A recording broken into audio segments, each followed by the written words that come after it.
کے پاس پھر وہ فائل سیف ہو جاتا ہے. پھر رات کے فرشتے آ جاتے ہیں, رات کے فرشتے رات بھر کا فائل لکھتے ہیں, اس کے بعد صبح اللہ تعالیٰ کے پاس چلے جاتے ہیں. اب اللہ تعالیٰ نے کیا انتظام کیا؟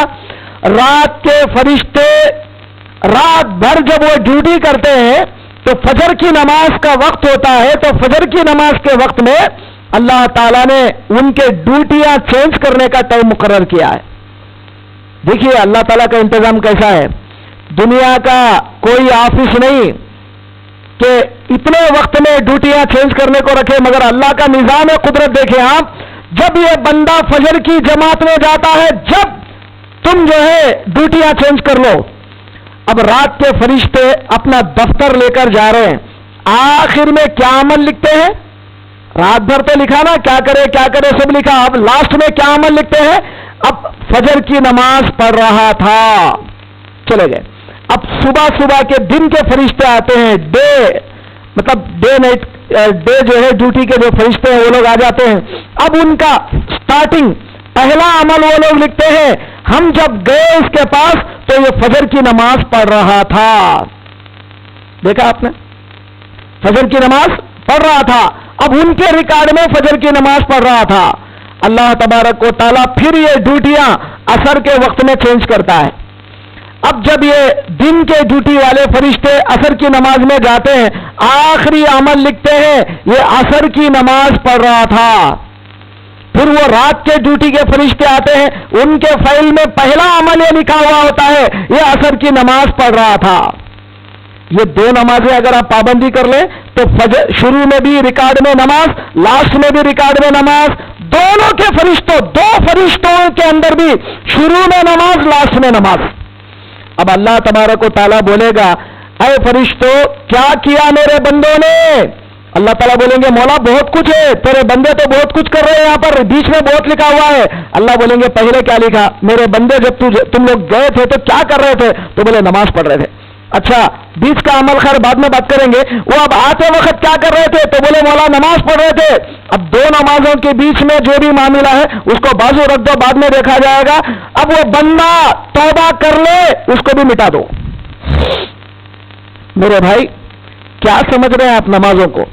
سرکار دو عالم صلی اللہ علیہ وسلم صحابہ سے ارشاد فرماتے ہیں, اگر کسی آدمی کے گھر کے سامنے کوئی ندی جا رہی ہو, روزانہ 5 مرتبہ اس ندی کے اندر نہاتا ہو, کیا اس کے جسم پر کوئی میل رہے گا؟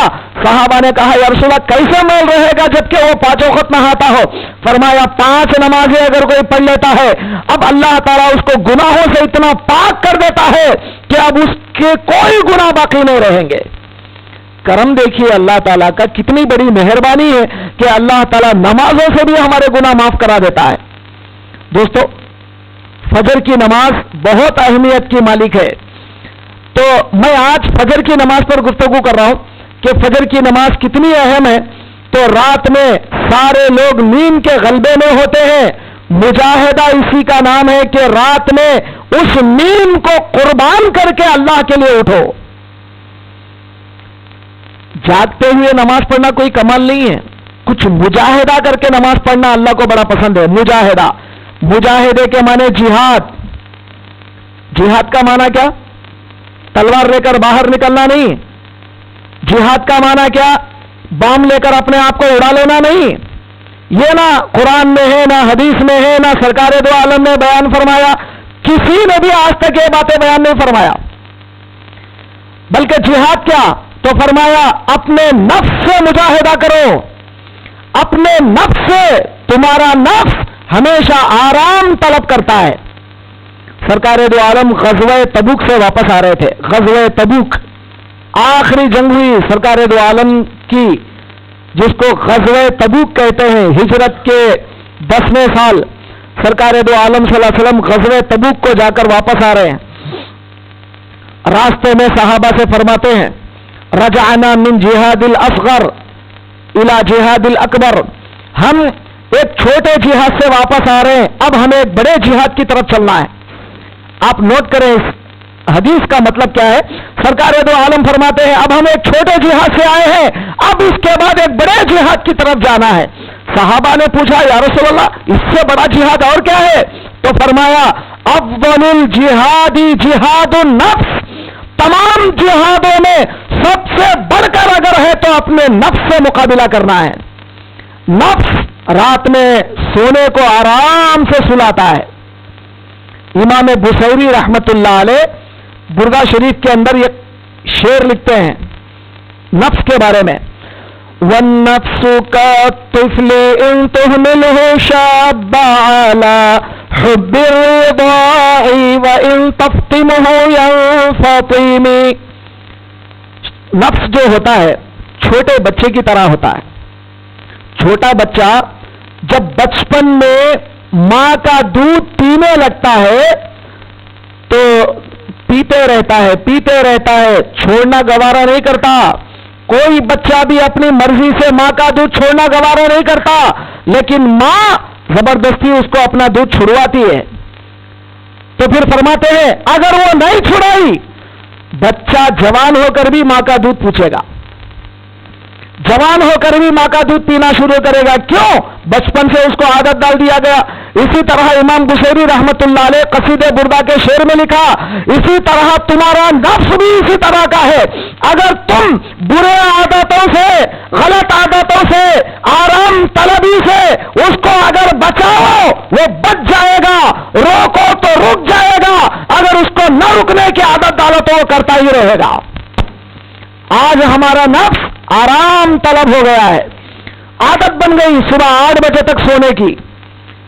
کیا اللہ تعالیٰ اگر پوچھے گا تو جواب کیا ہے ہمارے پاس؟ کیوں سویا تھا 8 بجے تک؟ کیا میں نے تجھے حکم دیا تھا؟ کیا نیند تیرے باپ کی تھی؟ کس نے نیند دیا تھا؟ ارے نیند تو میں نے تجھے دیا تھا تاکہ تو تھکا ماندہ، دن بھر کا تھکا ماندہ تھوڑی دیر آرام کر لے۔ کیا اتنے نعمتیں جو میں نے تجھے دیا تھا وہ تمام نعمتوں پر صبح صبح اٹھ کر میری یاد کرنے کو تجھے مستی آتی ہے؟ کیا جواب دیں گے ہم اللہ تعالیٰ کو؟ تو آرام طلبی کو بازو رکھ دے، یہ سمجھ جائے فجر کے وقت پہ جب بھی شیطان سلاتا ہے الارم بجتا ہے۔ ایسا تو زمانہ نہیں ہے پرانا زمانہ، پرانے زمانے میں کوئی اٹھانے والے لوگ نہیں تھے، گلیوں میں لوگ پھرتے ہوئے حی علی الصلاۃ، اٹھو نماز کو، الصلاۃ خیر من النوم، بھائیو اٹھو نماز نیند سے بہتر ہے، اٹھو بول کے اٹھاتے تھے گلیوں میں۔ آج ضرورت نہیں ہے اس کی، کیوں؟ آج وہ زمانہ نہیں رہا پرانا، الارم کے گھڑیاں رکھ لیتے اور اس کا بٹن دبا کے پھر سو جاتے، ایسا نہیں، بلکہ آج تمہارے جو ہے ہر ایک کے پاس ایک نہیں بلکہ کوئی 50 مرتبہ بازو گھنٹی بجتے رہتی ہے آج کے پاس، ارے اٹھ ٹائم ہو گیا، اٹھ، مگر انہیں کیا کرتا ہے اس کو پھر دبا دیتا ہے، پھر سو جا رہا ہے۔ یہ جو مستی ہماری ہے اس وقت تصور کر لینا، اب یہ جو نماز میں نے نہیں پڑھا اگر اللہ تعالیٰ خدا نہ خواستہ دوزخ میں ڈال دے، کیا میرے پاس اس کا کوئی دوا یا اس کا کوئی علاج ہے؟ جہنم سے بچنے کا کوئی طریقہ ہے؟ اس سے تو بہتر ہے یہ نیند کو قربان کر کے فوراً نکل جائے اللہ کے گھر کی طرف۔ تو دوستو ایسا مجاہدہ اگر کوئی کرے گا واقعی وہ ایمان والا ہے، اس کو کہتے ہیں ایمان والا۔ اور ایک حدیث میں جو 5ویں حدیث آپ کو سنانے والا ہوں، سرکار دو عالم صلی اللہ علیہ وسلم فرماتے ہیں من صلی الصبح، جس کسی نے فجر کی نماز پڑھا، فہو مؤمن فی جوار اللہ، وہ ایمان والا ہے اور اللہ کا پڑوسی بن جاتا ہے۔ پڑوسی کسے کہتے ہیں؟ آپ کا نیبر، آپ کے بازو رہنے والا، آپ کا پڑوسی، جی آپ کے آزو بازو رہنے والے، تو آپ کس کے نیبر، کس کے جو ہے نا پڑوسی بن جاتے ہیں؟ اللہ تبارک و تعالیٰ کے، تو مولا کے ایمان والے آپ بن گئے اور اللہ کے پڑوس، اللہ کے جوار میں آپ رہ گئے۔ اب اللہ تعالیٰ اپنے پڑوسیوں کو دوزخ میں کیسے ڈالے گا؟ دوستو ذرا تو غور کرو، یہ ساری فضیلتیں جو میں نے 5 حدیثیں آپ کو بتائی، اگر آپ کو یہ سارے فضیلتوں سے مالا مال ہونا ہے، فجر کی نماز کے وقت سستی کاہلی ہرگز مت کرنا، فوراً یہ سمجھ جانا جہنم کی آگ اس سے خطرناک ہے، میں اب جا کر وہ جہنم کی آگ کو اگر بجھاؤں تو میری نماز سے میں جہنم کو بجھا سکتا ہوں۔ جیسا کہ گزشتہ جمعہ میں بھی میں نے آپ سے کہا تھا پانی سے جہنم کی آگ نہیں بجھے گی۔ اب اللہ تعالیٰ اعلان کرتے ہیں صبح صبح، اے بندے اٹھ اور اپنی آگ کو، اپنے دوزخ کی آگ کو آپ بجھا لے۔ تو فرشتے پوچھتے مولا یہ بندہ تیرا کیسے جہنم کی آگ کو بجھائے گا؟ تو اللہ تعالیٰ کہتے ہیں جو بندہ نماز پڑھ لے گا تو گویا اس نے اپنے جہنم کو تھوڑی دیر کے لیے بجھا دیا۔ تو اب جہنم کو بجھانا آپ کے ہاتھ میں ہے، اس کو سلگانا ہمارے ہاتھ میں نہیں ہے، بجھانا آپ کے ہاتھ میں ہے۔ اب جب اللہ نے آپ کو نمازوں کی صورت میں یہ پانی اللہ تعالیٰ نے دے دیا، جیسے خشوع خضوع سے آپ نماز ادا کر لیتے ہیں، صرف 4 رکعت اپنے نیند کو قربان کرتے ہیں، اللہ تبارک و تعالیٰ جہنم کو بجھانے کا وہ طریقہ آپ کے ہاتھ میں عطا فرما دیا۔